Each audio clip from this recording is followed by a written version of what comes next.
of Commerce Executive Director. Good morning, Janice. Good morning, Seth. Good to see you today, and happy holidays. Thank You're in you. your festive red this I morning, am. so appreciate you coming in, and so close to the holidays, making time for us. And Janice, let's dive into, of course, the Christmas season in Clinton. How has Christmas gone in Clinton so far? It was really good. The parade was fabulous. We had everybody had a lot of fun as usual. I don't remember how many exact entries we ended up with. We were just shy of 60, I believe. Okay. So Lance White from First National was our MC, and he did an amazing job. And everybody did great. And then at the end of the parade, we presented Santa with a key to his new house. So his new house was up on the square this year. We have some tweaks. The cold weather hindered us immensely in putting his house together. Yeah. So, but we got it up. We have some tweaks for next year, so it'll be a little bit warmer in there and look more like a home.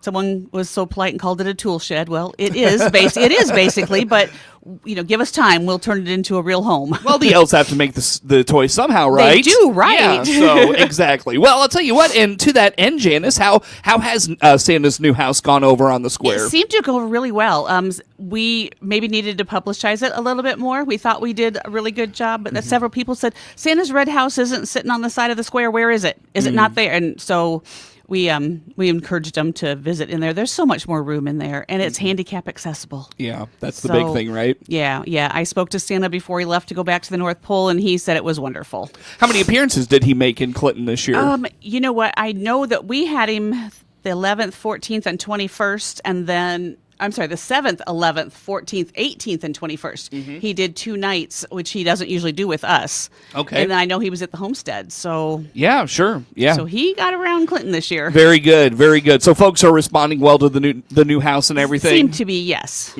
Does it stay on the square permanently? No, we will be taking it down this week. Okay. We have to have it down by the 31st. So. Gotcha. And it was so cold when we put it up. Tempers were getting a little red, and it was just so cold. Sure. But once it started going together, it went together perfectly fine. And like I said, it's giving a lot more room and being handicap accessible. Sounds good. Well, we look forward to hopefully it being finished up and back on the square there next year, of course, as well. And you mentioned the Christmas parade. Just recap the parade. I know Grand Marshal. Give us the rundown on the Grand Marshal and some of those things. Grand Marshal was Scott Baum.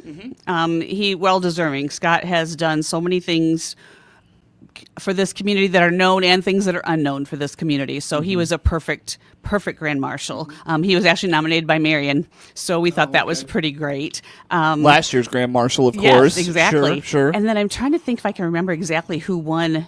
The float was Doug for mayor, and I don't remember his last name. That's terrible. Is it not Peterson, is it? No. I can see him, and I apologize, Doug. I cannot think of your last name, but his was he had a Charlie Brown Christmas. It was really good. Oh, nice. And then how were the floats this year? They were good. Michelle Van Valey's vehicle won for National Lampoon's Christmas, and the walkers were one of the Girl Scout troops, and they did Polar Express. Cool, nice. So yeah, but they were real creative this year. They were really, really good. Serve Pro had an amazing little float with cupcakes on it. Nice. Just all the floats and all the vehicles that were decorated. Everybody did a great job. They really embraced the cinematic Christmas theme. Nice, that's awesome. I figured it would be a lot of excitement with that one. That was a great theme to choose. And really, usher in Christmas very well. I would think. Just in general, the square has looked great. Of course, with Festival of Trees, the city's decorations. It's A+, I think. It's beautiful. I'm fortunate to work on the square, and it's dark when I go home, and it's just so nice to look up there and see all the lights, and it's just beautiful. The Festival of Trees has done an amazing job. Well, actually, they have done an amazing job putting it together, and then all the participants, those trees are fabulous. Yep, for sure. So it looks great on the square, and of course, Christmas this week, and so we will hopefully have the festival vibes, if you will, in Clinton. Very good. Janice, anything else on Christmas in Clinton? I know that I wasn't involved in this at all. The Festival of Trees also did a festival tour of houses that were decorated. Okay. And I haven't heard the results from that, but the pictures I saw, the houses were beautiful. So that's something to check out as well. in the next few nights. All right, very good. So, yeah, check those out as well. And I know just a lot of folks in town have done great with their own decorations and things of that nature. So, very good. Christmas season in Clinton. Did you have anything else going on besides parade, Festival of Trees? Was there anything else in the community you know of? Not that I'm aware of, and Yeah. and I'm glad we got these last couple weeks as a break because we're we're digging already into 2025. But, Yep. But it was nice to kind of slow down a little bit. Sure, very good. So Christmas parade in the books, Festival of Trees is wrapping up as well, and it'll be off to the new year. Janice Peterson, Executive Director of the Clinton Chamber of Commerce, our guest in studio here for this morning. And Janice, of course, 2025 right around the corner. Where do we start? We're going to start with the annual dinner. And I don't have a date for that yet, but I'm hoping early February. After that is actually the convention that the Haunted House volunteers go to in St. Louis. So that's always a fun time. We learn so much and get so many good ideas for that. Right on the heels of that will be Business Expo, and then May Days, and then a golf outing, and I'm going to forget something. And then the haunted house is going to start back up again. Yeah. So it's a revolving door at the chamber. It really is. And how in kind of in the swing of things now are you? It just kind of feels, I'm sure it just feels like a rhythm for you at this point. It does. I'm getting there. There's still things that we need to change or do a little bit different. We've tried to do things like, for example, the online tickets at the haunted house. Sure. I think we spoke last time. There's tweaks on that. We need to make sure we have more tickets available at the door. Tweaks with Santa's house. Again, we need to make it a little bit cozier. Okay. Other than that, the house is fine. But there's just little things. We're talking about moving the expo to another location. Yeah. So just like I said, just things that, yes, we're comfortable in the planning, but we want to make it better. No doubt. Well, let's start with the annual dinner. Okay. What are you thinking for the annual dinner this year? What do you know? What can you tell us? I don't know very much. Okay. I have spoken to some entertainment, and I don't want to give it away because he's pretty much locked in, but I want to make sure that we can get the venue and everything all straightened out. Okay. And then we'll have a theme for that. And like I said, hopefully that'll be around the first part of February. Yeah. With the conventions the last weekend of February, the first weekend in March. And that kind of takes the dates that we typically would have used. So yeah. So we're working on it. Well, and I like opening the year with the annual dinner. It is. It's a good time. And, yeah. And if this all pans out like I want it, it's going to be an excellent time. We'll look forward to more details forthcoming for sure, Janice. So I should have them by the time we talk in January. As I say, we're catching up a little late in December this year. So with that, we should have you back on here in another 2 or 3 weeks, and hopefully have a few more details on that. Very good. So annual dinner. Now I know we have talked about the potential change in venue for the Business Expo. Is anything concrete with that yet? No, I haven't really even talked to the school. It has been kind of recommended by people in our board, and I haven't talked to the school to see what we can come up with there. But okay. I'm hoping that Heartland Bank will still have their shred truck. The location would still be fine for that. And I'm hoping that we can just get more people this year. Yeah, for sure. The change in venue, is it just an accessibility thing? Take us back and remind us what your thought there is. Pretty much an accessibility thing. Parking would be closer. Yeah. We wouldn't have to worry about any of the sports. This last year, we got stuck with, they rescheduled a softball game, and we didn't know it, and the custodians at the school didn't know it. It wasn't on their calendar, so they were all helping us, and then all of a sudden the gate gets locked in the back. Oh. And that's where our people unloaded, and they loaded into those back doors. Sure, so, yeah, sure. It became a little bit of a hassle. We worked around it. Everything worked out fine, but we don't want to interfere with what's going on at the school either. So Right. Be a good community partner in that way. Right. Sure. And hopefully it'll still be spring break week.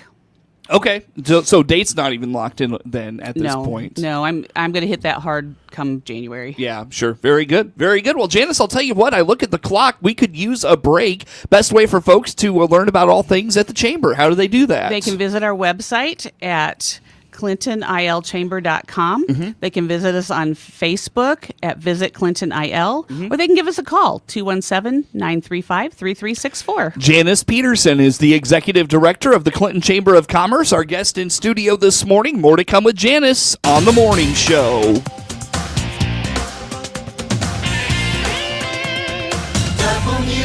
WHOW.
per acre, but you've never been average. Beat your own record, get every bushel you deserve, and make this your best season yet with Veltima fungicide from BASF. Always read and follow label directions. Your friend in Central Illinois, WHOW. Once again, a good morning. Thanks for being with us. I'm your host today, Seth Lawrence. The WHOW Morning Show streams to Facebook and YouTube. Brought to you by Peterson Insurance, your Pekin Insurance agent in Clinton. Janice Peterson, Executive Director of the Clinton Chamber of Commerce, our guest in studio today. And Janice, as we talked this morning, you mentioned you go to the Haunted House Convention in St. Louis every year. What's that like? What is there? What is that like? There are thousands of people there. It is unreal. It starts on the 27th of February and goes for 4 days. So it's Thursday, Friday, Saturday, Sunday. And there are exhibits with makeup techniques, props, costumes, masks. Anything that you can think of that's haunted house related is there. Okay. Some of your online ticket people are there. There's so much. Plus, there's webinars, seminars that will teach you how to make your house more successful or how to build on this, that, or the other. Some of these seminars are free.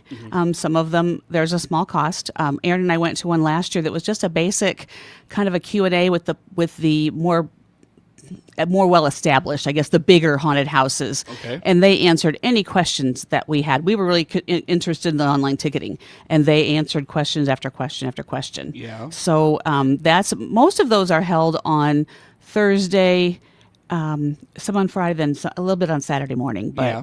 What did you take away from that seminar you went to? oh my gosh, just basically we went specifically for the online ticketing. So that's what we pretty much stuck with our questions. But there was people that were just starting a house, and they kind of gave them ideas. They gave ideas for how to let your people in the house, where to get people out of the house, just different methods that worked for them. Yeah, little things. Yes, probably it was. It was a lot of little things that we went, oh, I didn't think about that. Yeah, sure. But it was really nice. Well, in a I don't want to say a small haunted house, but you're a nonprofit operating a haunted house, so that probably limits some of the things that maybe a haunted house for profit or run by different other entities can do. Yeah. So how do you, as you hear like all these big ideas and great things, how do you manage like what's possible here in Clinton, if that makes sense? We write down ideas. We take if we find a prop that we like, we take pictures of it because chances are somebody around us can rebuild it, and so we don't have to spend $5,000 on this prop. Sure. Because yes, we do have a very limited budget. We are a nonprofit. We can't spend the $5,000 and $10,000 on props every single year. But that's where we get our ideas for the rooms. We will go through and look at all the different booths, gather the cards, the business cards from people, take pictures of what they've got. And we have a meeting when we get down there first thing Saturday morning and kind of lay out what we've got now, what we're going to change, so we kind of know what to look for. Okay. So we did that last year, and we end up changing, I think, all but one that we had planned on changing. No kidding. So nice. Yeah. So we will be changing that one this year for sure. Okay. And it's just a wealth of knowledge. Do you try to bring something like a prop back? Because I know you've talked about like last year you had something new, and I would think if you even if it's just a little thing, even if you're adding something new every year in terms of props, over time that's going to keep things fresh. Do you try to bring something new back every year? We try to. Actually, this year the only thing that we bought was a mask, but it was a very significant mask. Okay. And we really didn't have to bring a whole lot back. We brought a lot of knowledge back this year. Sure. Well, and again, keeping the haunted house fresh, is that where you get ideas and things like that, on scares and stuff? It is, because there are a lot of the vendors, they have their booth set up and they will demonstrate the props that they have, or they will, some of them just have a room that they've done that they have set up. Sure. So, nice. And they have makeup seminars for our makeup artists if they choose to attend. Do you have makeup, like people dedicated to just makeup on those nights? We do. We have Caleb Smith, Krista Krista Myers. I had to think for a second. Ariel Holmes and Patsy. I don't remember her last name, but we've got the four of them that pretty much rotate in and out. Okay. And they do an amazing job. Nice. They do a good job on our actors. Yeah, and besides the actors, how much manpower goes into a night at the haunted house in October? Oh my gosh. Well, we have to have people. We have to have house managers that pretty much run our volunteers. They make sure our volunteers know where to go, what to do if there's a problem, all that kind of stuff. So there's got to be several of those. We have to have volunteers, and we need probably at least 15. We did pretty good the end of the year. I think you probably remember we were short one night. So it's that. There's concession people. There's at least 2 in concessions. There's at least 1 or 2 in tickets. I'm at the door all the time. So it's just constant. Yeah, I'll bet it is. Takes a lot of people. Well, Janice, looking forward to Haunted House Convention. Did I miss anything in what you see down there, do down there? No, I don't like think that? so. I don't think so. It's just, and I've been, this would be my 3rd year. So the last 2 years, it's been different. You learn different things. Like I wasn't aware of some of the seminars, and now that I am, we'll definitely attend those. Yeah. Well, and again, kind of being new to the haunted house, I'm sure it helps to just go down and learn something every year. So it's very beneficial. Very good. Well, Janice, I look at the clock, a couple of minutes yet still here with you. I know, just kind of jumping ahead a little bit, we talked about annual meeting, maybe early February for that one. Business Expo, still securing some details on that. Then it's off to May Days. I know. Yeah, what do we know about May Days this year? May Days will be the 15th through 18th. We do have the same carnival locked in. We'll start accepting vendors probably in February. Yeah, we'll just kind of get one thing after another done, but we want to get it done early so that we can make sure we have everybody. So we're just starting the planning. It's a new year, and the planning is beginning. Very good. So May Days right around the corner. Then it's off to golf outing. And do we have a date secured for that one yet? No, the dates will all be secured by the end of the year. Oh, okay. We have a board meeting on the 30th, and they will all be secured by then. Oh, okay. Does the board have to approve those? Not necessarily, but we always let them know because we hope that they will help us by volunteering for those events. Sure. And it's just polite to let them know what we're doing. Right. They are the boss. Now, is with the board, in terms of like the meetings that you have, are there meetings that are longer than others? Like say end of year when you're talking about events and the dates for 2025. What do those look like? Usually our meetings are about an hour. Yeah. And I don't really anticipate the one on the 30th being much more than that. Oh, okay. Gotcha. Yeah. So we will have end of year budget. The 2025 budget is in the works, and that will be approved on that day. And then we just kind of move into this is what we're doing for 2025. Very good. Well, Janice, where do we keep up with everything? You can visit our website at clintonilchamber.com. Our Facebook page, which is Visit Clinton IL, or just give us a call at the office or stop in and see us. Our phone number is 935-3364, and we're closed obviously tomorrow and Christmas Day. Okay. We're open Thursday and Friday, and then we will be closed half a day on the 31st and close the 1st, and then we're back open regular hours, which are 9 to 4:30. You're open Boxing Day in Canada? Yes, we are. How dare you? I'm just kidding with you, Janice. Well, you know what? We laughed because a lot of the chambers are actually closed from last Friday until through the 2nd. Yep, we didn't do that right. Yeah, Janice, I got to let you go. Janice Peterson, Chamber of Commerce Executive Director. Network News is now. The Big 1520 WHOW Clinton, 92.3 FM, W222 BG.